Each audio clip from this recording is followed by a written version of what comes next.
Lucas Oil on the Edge is going all out with this episode. We've got a treacherous figure eight race and water spraying snowmobile. We're gonna kick it off with one of my favorite events, the figure eight race from Shakopee, Minnesota. The figure eight course is tough and the drivers, they take this event seriously. A lot of time goes into the vehicle preparation and the drivers need to be on their A game if they have a chance of staying out of trouble. Let's see who will come out on top.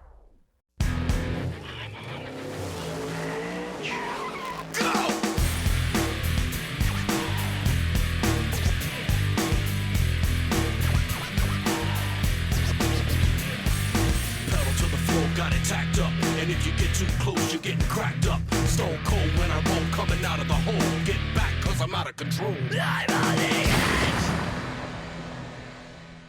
Welcome to Lucas Oil on the Edge, and yeah, there's some fancy bodywork going to that one. Why? They want it to look great for this figure eight race presented by Starter Guard here at Raceway Park in Shakopee, Minnesota. Ken Stout and Brian Olson are ready to call all the action for you, and there will be plenty of that.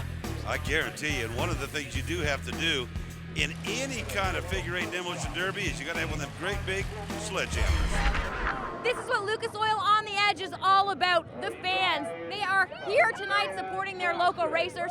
It is packed, unbelievable. Tonight we're going figure eight racing, so yes, that means the racers are going to do figure eights. They put on one heck of a show, and the fans, well, they're right here to support them.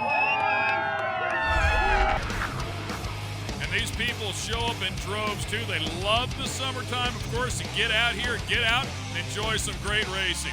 One more time, Julie's all over it. Yep. John, why do you do this?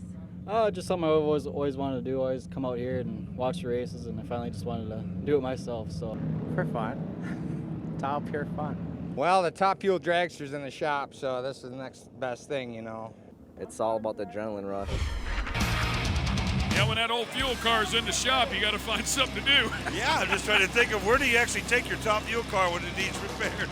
Either way, in the land of 10,000 lakes, these guys have their fun at the figure eight track.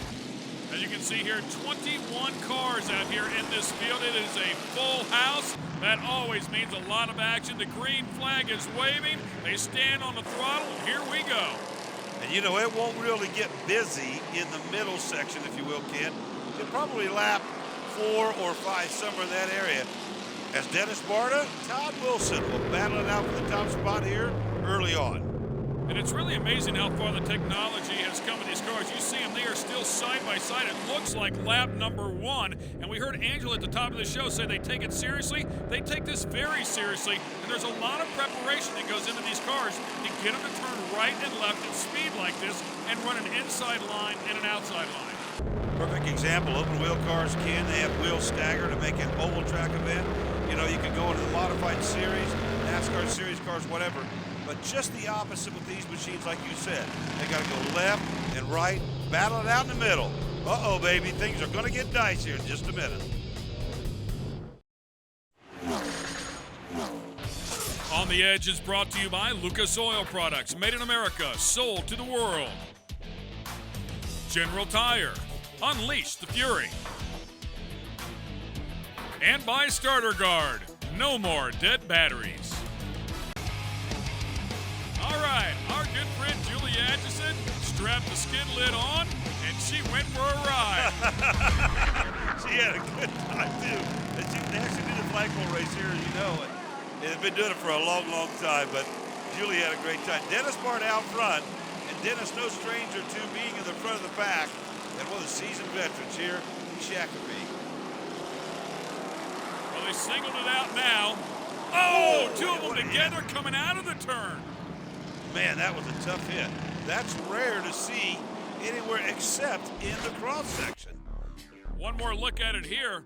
Man, they just got hooked up. He had the inside line there, put a bumper on him. They'd all been racing pretty clean right up to about there, and that will bring out the red flag. Another look, and you can see, man, tire smoke. Oh, had his hand out there and tell him he's number 1. Well, you can obviously tell this car didn't just come fresh off the line. This type of racing, these cars take a lot of hits. Philip, you've been at this for about 2 years now. How long will one of these cars last? How much damage can they actually take? They could last 1 week, 2 weeks, or they could last 1 minute, 2 minutes. It all depends. You got to fix them every single day. It's not just something that you can, just go out there and pull out every time, because people get very upset with you if you do let your cars get that bad. Then they start popping tires, and it's not a good thing. All right, well, we're going to see how well you do tonight. We can see if this car will hold up. As you can see here, the red flag has brought everybody to a stop, but the green flag flies. They go from a standing start. That's kind of cool, and right off the bat, a lot of action there. And it is pretty cool that everybody stops exactly where they were, and boom, they just pick up, resume the action as if it never stopped. And it was the closest action, really, Ken, we'd seen at the intersection right there. And this is what figure eight racing is all about, man. It's about timing yourself to go on through that center section without either hitting or being hit. Doubled up side by side there, a tight battle for second place. White flag is out. The 03 of Dennis Barta out of Richfield, Minnesota is your leader. He's been up there all night long. He's got plenty of company now. Man, this is a great race, really. There's 4 cars actually vying for the top spot. And the 03 machine will take the checker. Yeah. Wow. Awesome stuff. I mean, it really was a great race, and the guys did a great job, as you mentioned before, keeping the timing together so that they didn't get into a wreck. Congratulations, unbelievable job. That was quite the victory lap you did. You must be so excited. We did really good, considering we crashed a couple of weeks ago on Friday night, so we did much better tonight. It feels good to win. Always feels good to win. Dennis Barta managed to hold on and claim the top prize in the figure eight race. When we come back, we'll be putting the super fast snowmobiles on the water. The Pro Open riders will need to make their way through a quarterfinal and semifinal race if they want to claim a spot in the 6-rider final. The class is packed with past points champions and world champions. Will a veteran win, or will a rookie pull off an upset? Always exciting stuff here. These guys make so much horsepower. This is going to be a lot of fun to watch. Snowmobile on water oval race, yes, and they do keep those things perched up, at least for the most part, without sinking them. But it's amazing how much talent they have. With more on today's event, Ted's going to help us out. For 33 years, they've been racing snowmobiles here in Grantsburg, Wisconsin on the water. It's actually water from the dam out of Lake Memory.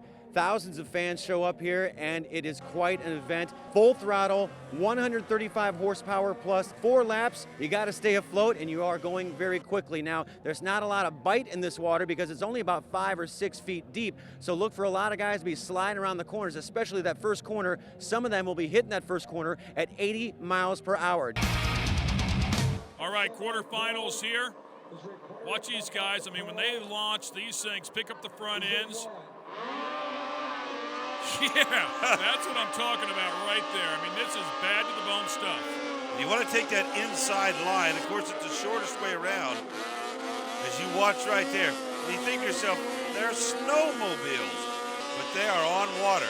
Here on Lucas Oil on the Edge, we featured them a number of times. Snowmobile drags, but look at the body English, Ken. Unreal. Side by side through that last turn. Amazing control right there, and you're absolutely right. I mean, they lean those things over, and when they get that momentum like that, I mean, they have to be on the throttle. It can't, unlike a jet ski, which is what you would think these things were if you didn't know any better. They're belt driven, and I mean, they also take a lot of body English. Think about it for a minute. It's a snowmobile on water. We've seen them on the drags, but today they're on the oval. Yeah, and they're pretty heavy machines, too. I mean, we're not talking about something that's really light, so you have to be very talented. Look at him. I mean, almost taking the left foot and putting it all on the right running board.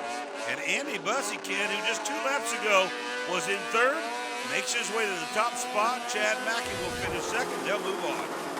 All right. Well, we told you there's some champs in the house. Ted's with one of them. All right, it's the 33rd Annual World Championships, and the Pro Open is the big oval category. That is the Mac Daddy of the World Championship. And I'm standing next to, I guess we could say, the Mac Daddy, right? I mean, Howie Steenberg, 2-time defending champion, 07-08. You also won back-to-back in 02 and 03. You were no stranger to this pressure. No. Hopefully we can still be the Mac Daddy here. There's a lot of tight competition this year. It's getting tougher and tougher every year. There's a lot faster sleds out there, and today will tell the tale. Now, what about the pressure of being a three-peat this year? There's quite a bit of pressure there. No one has done it yet, and we're looking to have one record up on Mark Mackey. Well, everybody wants that, right? He won about 12 times, correct? Never 3 times in a row, though. 2-time defending, looking for the 3rd time. A lot of guys say they don't like this track, but I mean, they love the event, but the track's a little tougher. He's very confident, very cool, collected. Howie. Well, the good thing about a tougher track is it makes the good guys get out of their element. You know, they get out of their comfort zone, they make some changes, and the cream always rises to the top. Here we go again. And just like it would normally be, Ken, when we've watched them before, on the straight line, drag-type snowmobile events, they lead the same way. 3 sleds at a time. I'm telling you, that first guy gets in a corner, kind of like leaving one of those land rush starts with the motocross bikes. If you get to that corner first, you got a good shot at the lead. Man, it's just huge power there as they pick up the throttle. Look at the front end of that thing just rear up. We take a look at Rick Arbor right there, currently in second. There's also a couple different lines there through the turns that they can take. A tighter one or a longer one to keep up a little more speed. If you really watch these things close, those skis on the front, Ken, seldom hit the water. It's primarily body English with these things when you're going through those corners. And more importantly, when you're going down the straightaway, those skis will never see the water. Watch it right here. Skis completely out down the straightaway and just barely touch. And Kenny Kolich will take the win. Rick Arbor's second. Eric Peterson wraps it up in the 3rd spot. Stay with us when we come back. We'll keep up the great action. We're back at Lucas Oil on the Edge, and you're taking a look at the Pro Open Ovals. These guys are going at it. This presented by Starter Guard. The top 2 advancing. I love that land rush start right there, Ken. As all 3 sleds get to leave at the same time. And again, I mentioned a moment ago, if you can get to that first cone and that first turn first, you got a great shot of winning it. And how about that Fisher and Lindbeck fighting for first, but Lindbeck was way in 3rd, but then because he was on the outside line, he took that shorter course, that inside turn route, and picked up a spot. Kind of like watching a bad, mean boat race, though. If you get into the wake of one of these things, you want to stay clear away from that. Get in the wake of one of these things, man, it will slow you down. So you want to stay right or left, whomever that rider is in front of you, and try to keep some momentum going. They look so comfortable. I'm really amazed at how well these things handle. I mean, look at him going through that chop right there, that wake, picks the front end up. It looks like the suspension on these things works really well. That is amazing when they're built for snow, and now they're doing it on the water. That is cool stuff. Sean Zern and Jeff Fisher advance to the semis. You know, guys, you can take a lot of these sleds right off the water, and if it snowed tomorrow and stuck for some reason, you could go right back to snowmobiling the way it was originally made to be. But the big friend, your best friend here when you're on the water especially, is the flap. Now, the flap basically works as your rudder. Now, these guys are taking clockwise turns, and depending on the length of the course and the depth of the water, and you name it, you gotta shorten this up or lengthen this. Basically, this is designed where the roost is coming out of the left side of this sled. Thus, the force, the downforce, is keeping your butt on the water, the butt of the sled, that is, and keeping you from fishtailing out of the way. The flap is the biggest part in watercross. Pretty amazing. So all the things you learn. You'll also see the raised handlebars on them, and some of the handlebars with an L shape, they bend down a little bit so the guy's hands will not slip off of them. Brian Laburn on the inside there could run these guys wide and then duck down and take that inside route, and that's exactly what he's going to do. That's going to give him the lead. That is a heads-up move. That was a great move. 2-time defending champion Howie Steenberg now ends up in the 3rd spot as Brian McCurdy now will play chase the leader.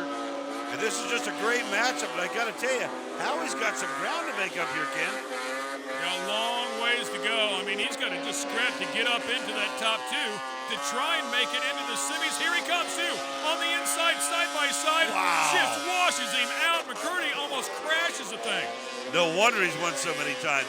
There's some aggressiveness right there. Whoa! Man, oh, man. I'll tell you, though, Brian Laborn laying it down here on both of these guys. He's having a great run. In order to advance, I mean, you got to make the top 2, so Steenberg definitely knows what he's got to do to make it to the next round, which will be the semifinals. Congrats to both of those guys for making it to the semifinals. I'll tell you, man, talk about a physical race. This is very physical. You got to be in some great shape. The semifinals are next. On the Edge has been brought to you by Lucas Oil Products, made in America, sold to the world. General Tire, unleash the fury. And by Starter Guard, no more dead batteries. We've seen some insanely tight oval racing today on Memory Lake, but it's just getting started. The pressure's on for these riders as they hit the semifinals to find out who will be in the final event. And yeah, the semifinals getting down to the goods of it. I mean, this is the cream of the crop. Once again, we'll have 3 competitors here trying to make it to the final round. It is hard to believe that you just leave that starting line basically on either a mud or a dirt pack start line. They go right straight into the water. And like anything else, Ken, even like drag racing, if you get the best start, you got a great advantage going in. Watching Andy Bussey there right now, he is in the final. If he can maintain that second position, the top 2 will advance. We will have 6 sleds in the final round, so it will get very intense. Whatever you do, don't go away. Watch Fisher's machine, that number 2, Ken. I mean, he's doing a great job here. He's using a lot of body English to get that thing spun around there as the other 2 machines continue to battle it out here in the back half. And that is Arbor and Bussey. Hell yeah! Putting on a show for the fans, man. Yeah, I mean, it looks sweet. Of course, it's really not good for speed as you take some of that belt off the water. But, I mean, these guys, look how choppy this water is. I mean, it has to be difficult for these guys. Level that thing out, man. Look at the speed that they carry. We heard Ted say earlier, as Fisher and Bussey both make it into the final round, these guys going upwards of 80 miles an hour into these turns. Here's 3 of the best, and the guy that's trying to make it a 3-peat, nearest the camera, the all-black machine, that is Howie Steenberg. Taking the short way around, got a great start there, Ken. Yeah, you can see him too. He really had to check up, use his patience to get that thing rotated and then get back in the throttle. Chad Mackey, man, he's wanting part of that right there. He wants that front spot. And look at the way he is leaning on that machine. Yeah, Chet Mackey knows how to win too. Another champion inside of this category. So that's 2 big dogs going at it right there. Steenberg's machine looks like it's got more power. It just looks better. But right there, it faltered just a touch, but at the end of the day, he's out by a long shot. He's way out front. Chad Mackey with a little stumble there. Looked like he might have taken the outside line, and he's in trouble to make this final. Looks like he's going to go back underneath the 3rd competitor there. I mean, we can see right here that Steenberg's in no problem, but Chad Mackey was in a dogfight back there and just barely squeaked it out. Yeah, and he'll go to that final event as we got our next trio, if you will, final trio to make their way to the final. Once again, McCurdy there. McCurdy actually getting back in as a fast loser. He's on the outside. We'll see if he can make the best of it here to get to the final round. Ryan Laburn, Sean Zern, the other 2 machines, and another great matchup. I love that black and the flames right there, man. Yeah, that's McCurdy, and he's taking the spot right now. Right now, he would go to the final. Again, way out front on the green machine is Brian Laburn. He's been very fast out here today. Sean Zern, the other machine, once again, and he's got some room to make up. And again, the top 2, this is the final trio, if you will, of our semifinalists. White flag flies. Oh, man, this baby's going to go right down to the checker. I mean, it looks like McCurdy's going up here for a win. See if he can hang on here. Maybe he can get around Brian Laborn. Laborn looks like he takes the long way around that last turn. And McCurdy's going to cross the stripe first. So McCurdy getting a break out of the quarterfinals. Does a good job in the semis. Makes it to the final. Now, we're going to see 6 sleds here. 4 are going to take off one time, and then 2, lanes 5 and 6 will be a delayed start. Watch them here as we get ready to go here for the final. Boom, 4 of them away. Here come the other 2.